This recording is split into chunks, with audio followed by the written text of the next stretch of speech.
I knew I was finished the moment I saw Spencer Rodriguez clutching that pristine white leather folder, the kind they use exclusively for firing people at Atlas Freight Solutions. He was standing by the espresso machine, checking his reflection like he was preparing for a photo shoot. 3 days before Christmas, and this guy was about to make the biggest mistake of his corporate career. My name is Garrett Walsh. I'm 49 years old, and I've been the lead systems architect here for 12 years. I knew exactly how this meeting was going to end before Spencer even pulled out the chair at the conference room table. The 12th floor conference room was all glass and steel, sealed tight against the Phoenix winter, which isn't much of a winter, but the air conditioning was cranked up like we were in Alaska. Holiday music was playing through the ceiling speakers, some jazz version of Silent Night that made the whole thing feel even more ridiculous. Spencer didn't look at me when he walked in. He was too busy adjusting his tie and placing that white folder on the mahogany table with surgical precision. This guy had been here for 6 months. I'd been here since the company had 50 trucks instead of 750. He was the new chief operating officer brought in by the private equity firm that bought us out last year. Pinnacle Capital Partners had big plans for optimizing operational efficiency, which is corporate speak for cutting anything that doesn't show up on a quarterly report. "Garrett," Spencer said, finally looking up with those dead gray eyes of his. "We're moving toward a leaner organizational structure. After analyzing departmental redundancies, your position has been identified as non-essential." Non-essential. That's what he called the guy who built Logicor from scratch. The system that routes every one of our 750 trucks, optimizes fuel consumption, manages DOT compliance, and saves this company about $75,000 every single day. I didn't blink. I just sat there, hands folded, watching this 38-year-old MBA try to dismantle what I'd spent over a decade building. He pushed the folder toward me. Standard severance package, 4 weeks pay, COBRA continuation, non-disparagement clause. We need an immediate transition, though. I'll require all admin credentials, root access, and the master authentication for Logicor before you leave today. Logicor. He said it like it was just another piece of software, like Microsoft Word or something. He had no clue that Logicor was the nervous system of this entire operation. Every route calculation, every fuel optimization, every compliance check, it all ran through the system I'd architected. "I can't do that," I said quietly. The silence was heavy. Spencer stopped reaching for his water glass and frowned. "Excuse me?" "I said I can't do that. I can't hand over what doesn't belong to you." Spencer's face went red. He leaned forward, trying to look intimidating. "Garrett, let's be clear here. The intellectual property belongs to Atlas Freight. Refusing to hand over company credentials is grounds for termination for cause, which voids your severance. It could also be considered theft." I reached into my pocket and pulled out my security badge. 12 years of swipe-ins and late nights, worn smooth at the edges. I placed it gently on the table. "You're firing me, Spencer. That's your call. But as for the credentials you're asking for, I'm telling you the truth. I cannot hand over what doesn't belong to you." He pressed the intercom button. "Security to the executive conference room." 2 guards showed up. I knew both of them. Hunter Mitchell had been here almost as long as me. He looked uncomfortable, shifting his weight. "Mr. Walsh is refusing to comply with standard off-boarding procedures," Spencer announced. "Escort him to his desk for personal items only, then out of the building." Hunter looked at me apologetically. "Garrett?" "It's okay, Hunter. I'm ready." I stood up and smoothed my shirt, left that white folder sitting right there on the table. Spencer had expected a fight, maybe some begging. He didn't know how to handle someone who just accepted the end with a smile. The walk to my desk felt like a funeral march, except I was the only one who knew who was really in the casket.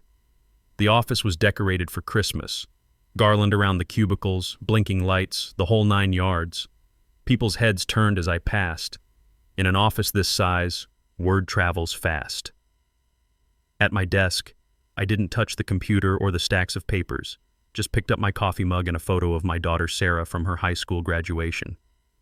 That was it. I'd been cleaning out personal files for weeks, knowing this was coming. "That everything?" Hunter asked softly. "That's everything." We walked to the elevators past the operations floor. Through the glass partition, I could see the big monitors showing green lights across the board.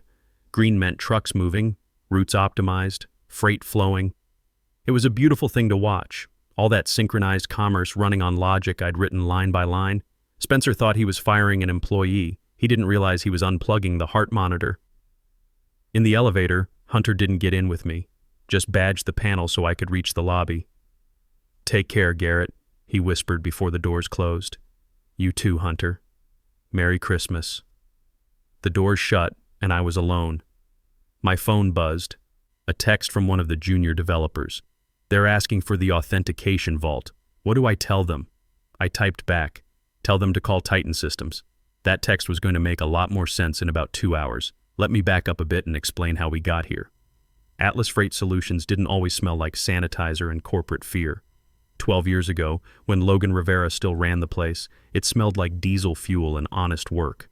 We operated out of a converted warehouse where the heating barely worked and the carpet was held, together with coffee stains and determination. I wasn't some fancy architect back then. I was the guy you called at 2 a.m. when the routing system crashed and $300,000 worth of produce was sitting in trucks outside Tucson with nowhere to go. I'd started as a senior developer at 37. Yeah, I was a late bloomer in tech. Spent my 20s bouncing between smaller companies, learning the hard way that loyalty doesn't pay the bills when private equity comes knocking. But Logan was different. He'd started with one truck and built Atlas through sheer will and smart decisions. When I joined in 2012, we had 50 trucks and a system held together with duct tape and prayer. That's how Logicor was born. Not in a boardroom, but during crisis after crisis, where our old software just couldn't handle the complexity. I remember the winter of 2019, when a massive storm system shut down I-40 through New Mexico. Our competitors were dead in the water, but I spent 60 straight hours rebuilding the routing logic in real time. I created algorithms that pulled live weather data, cross-referenced it with fuel prices and driver hours, and automatically generated alternate routes that kept our entire fleet moving. When it was over and the numbers came in, Logan Rivera walked by my desk. Logan was old school, a guy who understood that the people who fix things at 3 a.m. are worth their weight in gold. "If the wheels are turning, you're doing your job right, Walsh," he said. That was it. No bonus, no plaque. Just acknowledgement that I'd kept the machine alive. From that point on, I stopped patching the old system and started building something new. Logicor was designed for the real world. Port congestion, weather delays, DOT inspections, fuel price fluctuations, driver fatigue regulations. I taught it to think like a veteran dispatcher with 30 years of experience. But as the years went by and the company grew, moving from that warehouse to this glass tower, I realized something that stung. To the executives who came and went, I was just infrastructure. Necessary, sure, but basically invisible, like the servers in the computer room or the forklifts in the loading bay. The new managers got the fat bonuses for landing accounts that my system made possible. They got invited to the strategy meetings where they decided the company's future. I just got performance reviews that said meets expectations and the quiet satisfaction of avoiding disasters every Monday morning. The real wake-up call came in 2021. We had a compliance issue. The system flagged a shipment of industrial chemicals that were misclassified by a vendor. Instead of investigating properly, management wanted a scapegoat. They tried to pin it on my system failure. I spent 8 hours digging through server logs and found the truth. The vendor had sent a force override code that bypassed our safety checks. My system had worked exactly as designed. It was the vendor who'd pushed dangerous freight through without proper authorization. When I presented the evidence, the lawyers went quiet and the reprimand disappeared. But no one apologized. No one said thanks for saving our asses from a federal investigation. That's when I realized that loyalty was a one-way street in corporate America. So I started building insurance, not malware, not some sabotage scheme, just legal protection.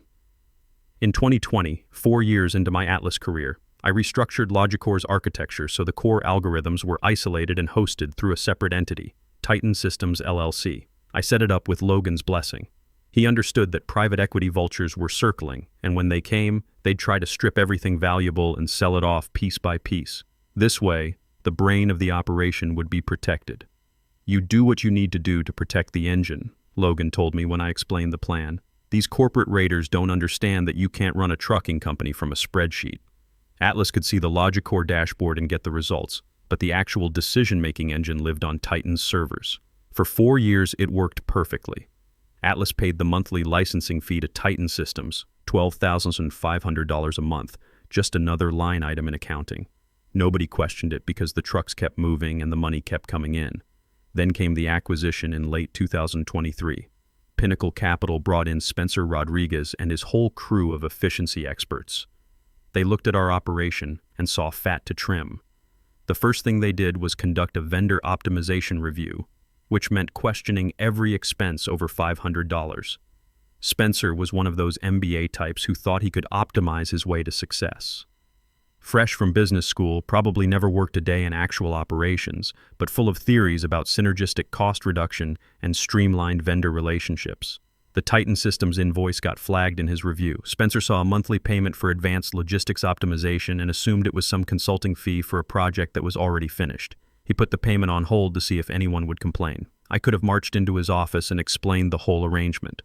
A loyal employee would have warned him that he was about to cut the power cord to his own logistics network. But Spencer had made his priorities clear from day one. He'd already fired 3 warehouse managers with 40 years of combined experience because their salaries were above market median. He'd cut our night support team from 4 people down to 1, leaving drivers stranded when problems hit after hours. He'd eliminated the annual safety bonuses that kept our insurance rates low. So I didn't say anything. I just watched the Titan Systems invoice sit in accounts payable, unpaid, while the system kept running on cached data and momentum. According to the contract I'd written, after 60 days of non-payment, the license would expire and the service would terminate automatically. Spencer thought he was saving $12,500 a month. He was actually building the legal foundation for his own destruction. By the time he walked into that conference room with his white folder, the license had been expired for 30 days. Every query from Atlas to Titan servers was being logged as unauthorized access. Every route calculation was technically theft of intellectual property. Spencer thought he was firing a redundant IT worker. He was actually terminating the only person who could legally authorize continued use of the system that ran his entire operation. I walked out of that building knowing exactly what was about to happen. The handshake between Atlas and Titan was maintained by my active employee status. The moment HR marked me as terminated and killed my access, the authentication would fail. It wasn't sabotage. It was just good engineering. You don't build critical systems without proper authentication protocols. But I hadn't told Spencer any of that. The system didn't crash immediately when I got fired. That's the thing about complex distributed systems. They have inertia. Cached data kept things running for about 2 hours after my termination. The real problem started around 4 p.m. when the authentication tokens expired and the system tried to refresh its connection with Titan's servers. It began in our Tucson hub. A forklift operator named Carlos scanned a pallet of electronics destined for Best Buy, and instead of the usual cheerful beep and bay assignment, the scanner let out an angry buzz. The screen flashed. API connection refused. License expired. He tried again. Same error. Called his supervisor. Within minutes, it was spreading through the entire network like a virus. The handshake between Atlas's user interface and Titan's logic engine had been severed. Every time someone tried to route a shipment or optimize a delivery, they got the same message. In the IT department on the 11th floor, panic set in fast. Spencer had brought in his own manager after the acquisition, some guy named Colton Foster who'd worked at a bank managing their internal systems. Banking IT and logistics IT are about as similar as a goldfish and a shark. They both swim, but that's where the resemblance ends. Colton was staring at a wall of red error messages, shouting orders to restart servers and clear caches. His team was frantically typing commands, trying to force connections that would never work. "Bounce the authentication service," Colton yelled. "Clear the token cache and restart the API gateway." They tried everything they could think of: hard reboots, database refreshes, even attempting to manually override the security protocols. What they didn't understand was that every failed login attempt was being logged by Titan's servers as evidence of unauthorized access. By 4:30, the operations floor was chaos. The phones started ringing, not just 1 or 2, but dozens. Drivers calling from the road because their route guidance had vanished. Warehouse managers screaming because they couldn't print loading manifests. Dispatchers trying to manually route 750 trucks using Excel spreadsheets and pure desperation. My GPS just went dead, a driver in Colorado radioed in. I'm carrying frozen turkeys to Denver and the system won't tell me which route avoids the mountain passes. I'm at the dock in El Paso, another voice crackled through the radio. They say they can't load me because the computer won't generate a bill of lading. I've got perishables here. What do I do? Spencer stormed around the operations floor like a general whose army had gone deaf. He was screaming at anyone within earshot to go manual, as if you could run a modern logistics network with clipboards and CB radios during the Christmas rush. The first customer call came at 5 p.m. Walmart's supply chain director, wondering why 40 truckloads of inventory had gone dark on their tracking system. The penalty clause in their contract was $5,000 per hour for delayed deliveries. Simple math. 40 trucks times $5,000 equals $200,000 every hour this kept up. By 5:30, Target was on the phone, then Amazon, then Home Depot. Every major retailer that depended on Atlas for Christmas delivery was seeing red lights on their dashboards and asking the same question, what the hell happened to your system? Spencer called an emergency meeting in the executive conference room, the same room where he'd fired me 3 hours earlier. He dragged in Colton Foster, the operations director, and anyone else who looked like they might have answers. Why is everything red? Spencer demanded, pointing at the wall monitor that usually showed a beautiful map of green dots representing moving trucks. Now it looked like a medical emergency. We're locked out, Colton stammered. The routing engine is rejecting our authentication. It's saying our license is invalid. That's impossible, Spencer snapped. We own the damn software. Actually, sir, one of the junior developers spoke up nervously. I've been looking at the code repository. The routing logic isn't stored locally. It's all API calls to an external system called Titan Systems. Spencer's face went pale. What do you mean, external? I mean, we don't have the source code for the actual routing algorithms. We just have the user interface. The heavy lifting, all the optimization calculations, happens on servers we don't control. The room went dead silent. You could hear the holiday music still playing through the ceiling speakers, some cheerful rendition of Jingle Bell Rock that made the whole disaster feel surreal.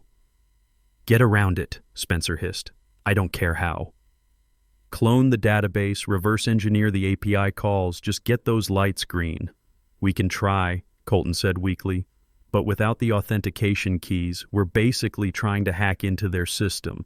That could be illegal. Spencer looked like he was about to explode. This was supposed to be his moment of triumph.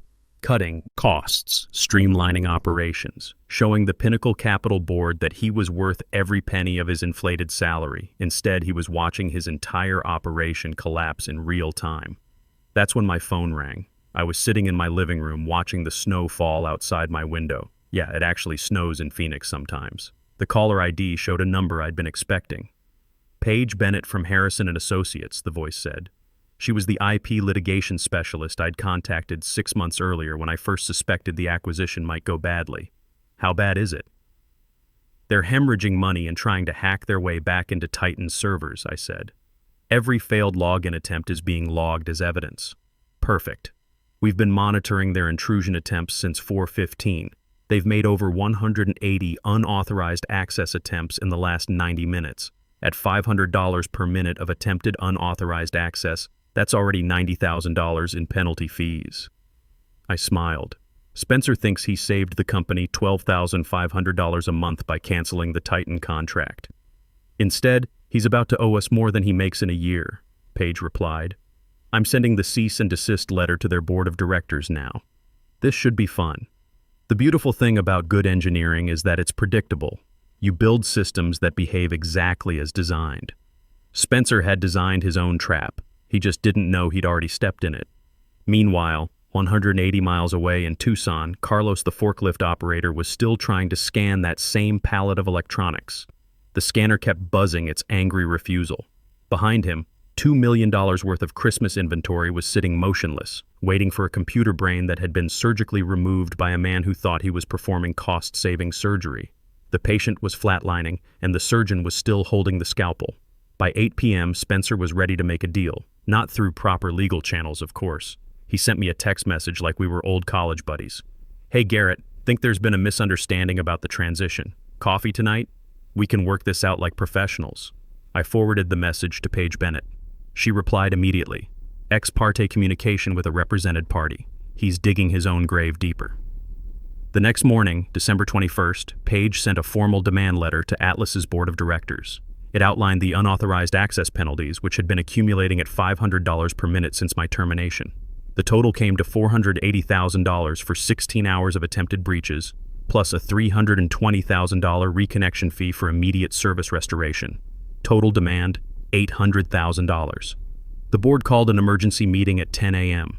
I wasn't there, but I heard about it later through Discovery.